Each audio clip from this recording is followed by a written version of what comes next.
maybe even an hour and a half. Oh, I legit gagged doing that.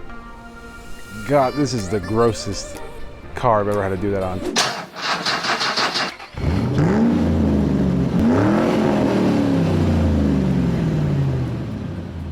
Welcome back to another episode of Broken Mirror, guys. If you are new to the channel, we've been working on my 2008 Mazda-3 that has 142,000 miles, and I bought it for 1,200 bucks. I got it so cheap because we discovered in the first episode that it does need a transmission control module, or did need a transmission control module. In the second episode, I ended up finding a cheap enough one at the junkyard for 50 bucks. They go for about 300 used online, so that was cool.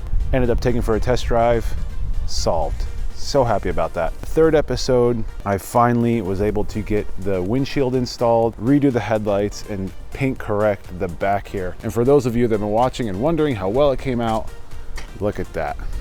This is the only rough spot. There is one little spot here that you can see that the paint changed color. But if you guys can remember, and I'll try to show a video here of how bad this clear coat was burned, it's just amazing, the transformation.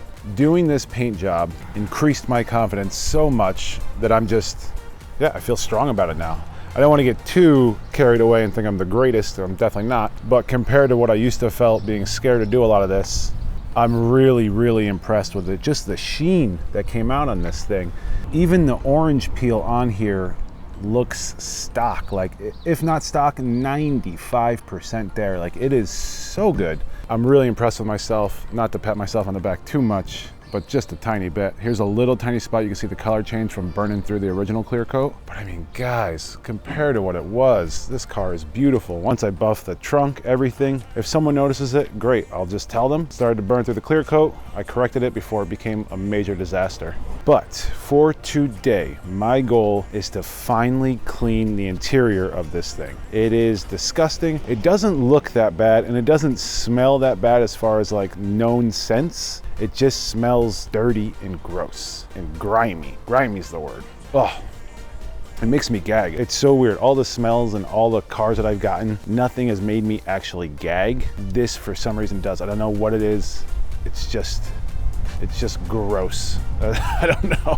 It's just weird. Anyway, so that is the goal for today. But first, I haven't even mentioned to you guys in the past 2 episodes because I've been so busy trying to get stuff done. I'm going away on a trip and I'm trying to make episodes for you guys to make sure you have something to watch while I'm there. And I've totally spaced that I sold the Cadillac. And I sold the Cadillac for the most profit I've ever sold a car for. Sold the car for $5,750. A little under what I was aiming. I asked 8 originally.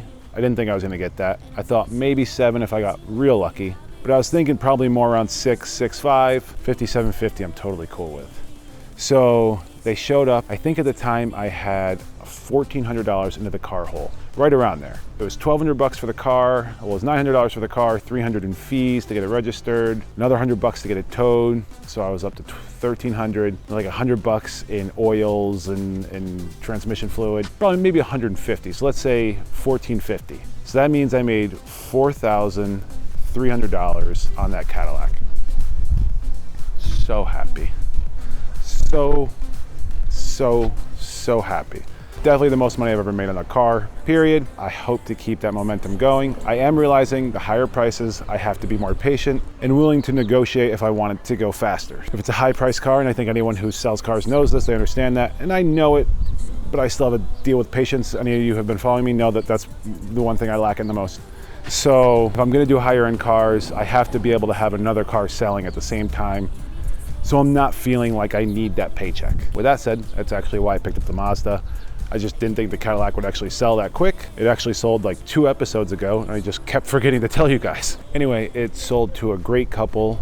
It was the same guy who said he was gonna come down from LA. I think that was 2 or 3 episodes ago I mentioned that he was gonna come down that night. He didn't come that night, but he did come the next morning, him and his wife. Very sweet couple. Very happy they came, very happy they got it. Totally cool negotiating the deal with them. It worked out great, and I'm very happy for them, and I think they were happy for me as well. It's very cool.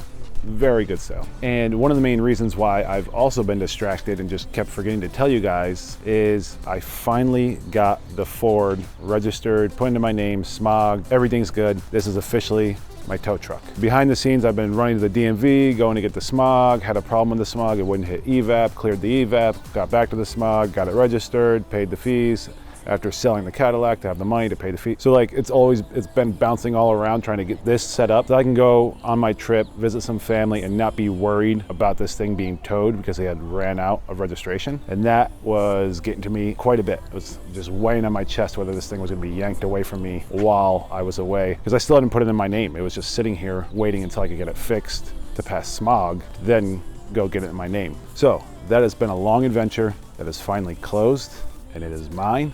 And I will be getting a tow dolly probably as soon as I get back from my trip, which you guys won't even notice. It'll probably be one of the episodes right after everything's finished with this car, I'm guessing, but that definitely is the goal. But for now, the goal I want to attack first is going to be the headliner. Headliner's pretty gross, very similar, I think, to the Cobalt. It just has a lot of soot or something stuck in it. So for right now, what I'm gonna do is just attack the headliner and see how clean I can get this thing. Hopefully I don't need a shampoo or scrub anything, because then it'll start damaging the actual headliner. So that's the goal.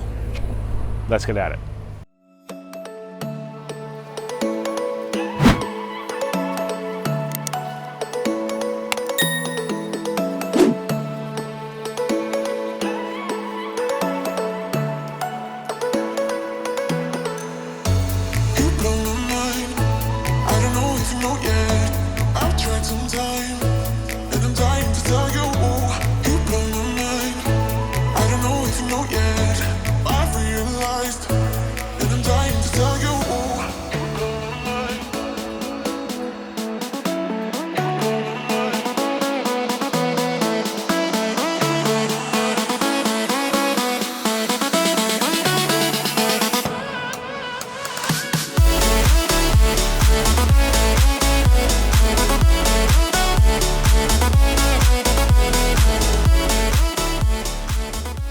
All right, so I've cleaned the headliner and I cleaned some of the plastics. I think you saw how gross some of that stuff was. But right now, I would actually like to pick up all the garbage, get it out of here. It doesn't look like much, but there's a lot hiding underneath the seats and the back seat, kind of all around. Clean all the garbage out and then start working on the rest of the plastic trim, just on all the doors, the dashboard, any plastics that are basically left. I want to clean down along with the steering wheel and the shift knob. Those things are so nasty. And I think what I'm going to do first to touch this stuff is I'm actually going to take a plastic scraper and just scrape off all this grime before I even attempt trying to wipe it up, and see how much I can remove before just waiting and let it soak and waiting and letting it soak. So anyhow, that is the goal.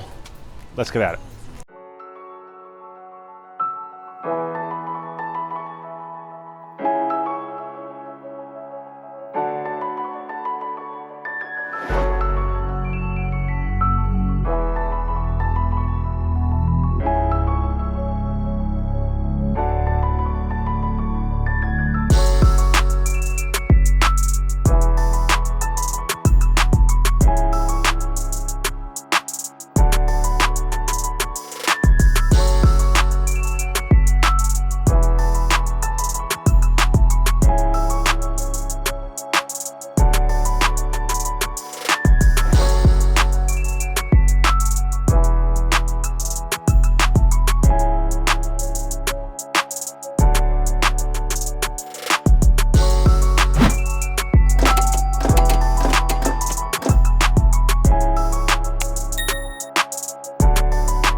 All right, so it is quite a few hours later. That steering wheel, guys, took me like an hour, maybe even an hour and a half. Oh, I legit gagged doing that. God, this is the grossest car I've ever had to do that on. I do think I got a little too aggressive scraping it with the scraper. I ended up having to back off that. I ended up peeling like the actual leather, which is a bummer. I kind of did more damage than good. It still looks, it's better. It's definitely better. But check it out, guys. All the plastics are sharp, nice and clean. That was a big pain trying to get that clean. There was an exploded pen in the bottom of that. So I ended up just spraying it with a bunch of rubbing alcohol for a while. Finally got it all out. Steering wheel is finally clean. The shift knob, man, that was another gross one. I could not believe how rough that was. I ended up cleaning all the doors. They all came out really, really nice. I mean, all of them really didn't need that much work. It was just the driver's door that was so gross. And this still is really gross. I'm gonna have to shampoo this out. Oh, I don't know why. I don't know why this one's getting to me, but it really is making me so sick. But now the next thing I have to do is I have to vacuum everything and shampoo it. That I think I'm going to leave till tomorrow. It's getting pretty late and I just don't think I'll be able to accomplish that much in the time that I have left. So I might as well just wait till tomorrow, have an early night. So with that said, I'm gonna catch you guys in the morning. All right, guys, it is the next day. I basically want to vacuum the entire car. The first thing I'm gonna do is actually take the seats out of the car, take all the floor mats out of the car. I'll probably leave in the back seats just because they're usually a pain to get out. But I'm gonna take all that stuff out of the car, then I'm going to vacuum some of it outside of the car, and of course, everything that's left in the car. So that is the goal for right now. Let's get at it.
All right, guys, it is the next morning. I think you saw that I had finished up all the vacuuming, but I still wanted to shampoo the carpets. And I think you probably saw me starting to spray some of the shampoo down. Unfortunately, I lost my filter last night to the shop vac to actually pull the shampoo out of the rugs and everything. So while I was looking for that, realized I lost it. I just went to the store and bought a new one. And when I got here, I found the bag that I keep it in laying in the street. So right now, my goal is to shampoo the entire interior. Let's get at it.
All right, the interior is done.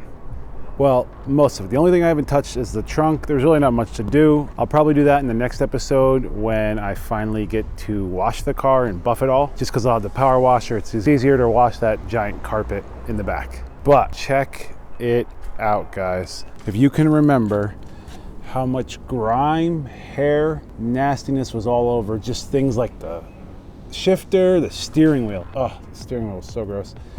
But just look how sharp it came out. I'm really pleased that underneath all that filth was a really nice, clean car.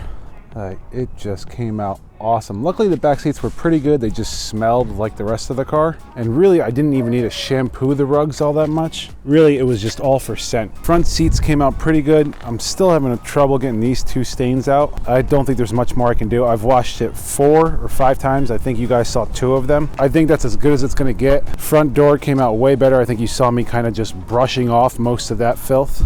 And then just the whole dashboard looks sharp, clean. Looks like a new car. I love it. I think you guys remember how nasty this was down in here.